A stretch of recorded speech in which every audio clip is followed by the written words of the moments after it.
Kami dari Sekolah Tinggi Ilmu Ekonomi PGRI Dewantara Jombang akan menyampaikan hasil diskusi kami dengan mata kuliah Manajemen Kompensasi dengan dosen pengajar Bu Mardi Astuti SEMM.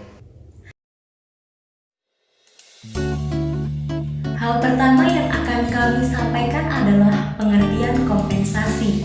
Menurut Handoko pada tahun 1992, yang dimaksud dengan kompensasi adalah segala sesuatu yang diterima oleh karyawan sebagai balas jasa untuk kerja mereka.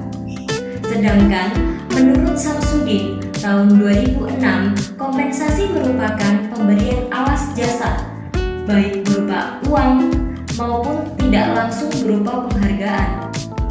Jenis-jenis kompensasi.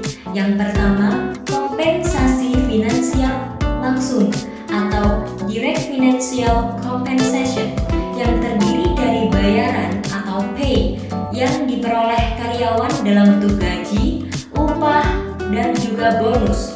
Menurut Mondi pada tahun 2008, kompensasi finansial langsung dibagi atas gaji, upah, tunjangan, komisi, dan juga bonus. Yang kedua, kompensasi finansial tidak langsung atau indirect financial compensation. Disebut juga tunjangan yang meliputi imbalan-imbalan finansial yang tidak tercakup dalam kompensasi secara langsung.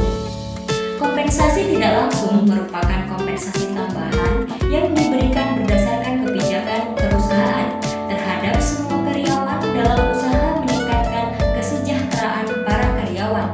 Contohnya, asuransi kesehatan, asuransi jiwa, dan juga bantuan perumahan. Tujuan dari kompensasi meliputi yang pertama, menghargai prestasi kerja, yang kedua, menjalin keadilan, tiga, mempertahankan karyawan, empat, memperoleh karyawan yang bermutu, lima, pengendalian biaya, dan yang keenam, memenuhi peraturan. Sistem yang ada pada kompensasi.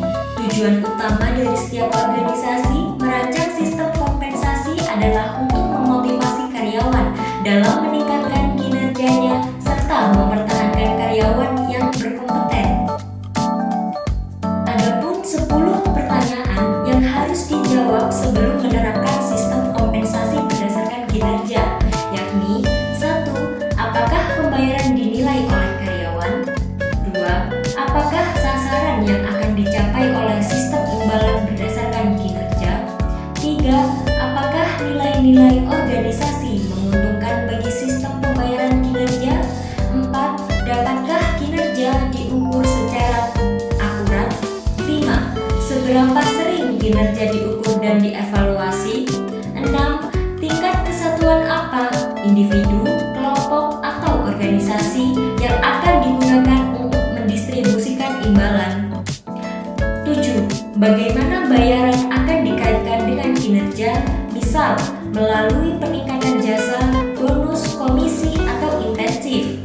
8. Apakah organisasi mempunyai sumber keuangan yang memadai untuk membuat agar pembayaran berdasarkan kinerja lebih bermakna? 9. Tahap-tahap apa saja yang akan ditempuh untuk memastikan bahwa karyawan dan manajemen punya komitmen terhadap sistem tersebut? Dan yang terakhir ke-10, serta tahap-tahap apa saja yang akan ditempuh untuk memantau dan juga mengendalikan sistem tersebut. Dengan merancang sistem kompensasi yang baik akan memiliki dampak ganda bagi organisasi, karena di satu sisi kompensasi akan berdampak pada biaya operasi, di sisi lain kompensasi akan berpengaruh juga terhadap perilaku serta sikap kerja karyawan sesuai dengan keinginan organisasi agar karyawan tetap meningkatkan kinerjanya. Kompensasi berdasarkan dengan kinerja. Kompensasi berbasis kinerja diatur oleh seberapa baik seseorang melakukan pekerjaannya. Untuk memaksimalkan tujuan perusahaan, penting untuk menghubungkan kompensasi karyawan dengan kinerja.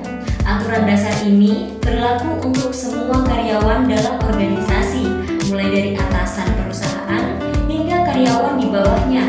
Tujuan utama dari pay performance adalah memberikan motivasi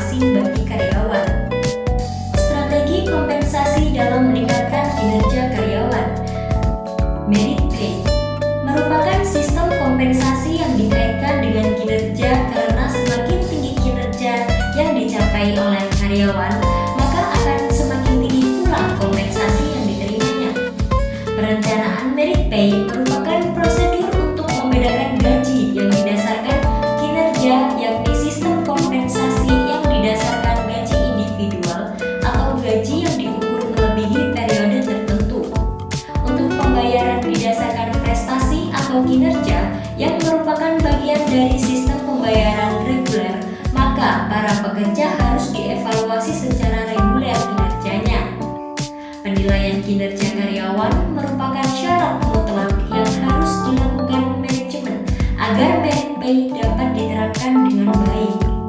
Strategi yang kedua yang digunakan dalam meningkatkan kinerja karyawan adalah insentif. Insentif sebagai sarana motivasi yang mendorong para pegawai untuk bekerja dengan kemampuan yang optimal, yang dimaksudkan sebagai pendapatan ekstra di luar gaji atau juga upah yang telah ditentukan. Sistem insentif pada umumnya digunakan untuk menggambarkan rencana-rencana pembayaran upah yang dikaitkan secara langsung atau tidak langsung dengan berbagai standar kinerja pegawai atau profitabilitas organisasi. Insentif dapat dirumuskan dengan balas jasa yang memadai kepada pegawai yang berprestasi melebihi standar yang telah ditetapkan.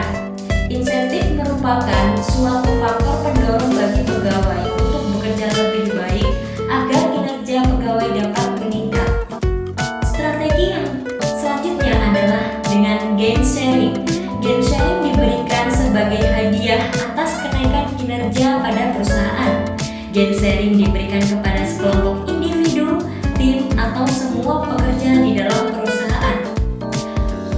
Dan strategi ini dianggap mampu memotivasi para pekerja di dalam perusahaan untuk bekerja dengan baik. Dan strategi yang terakhir adalah kompensasi yang adil dan memuaskan.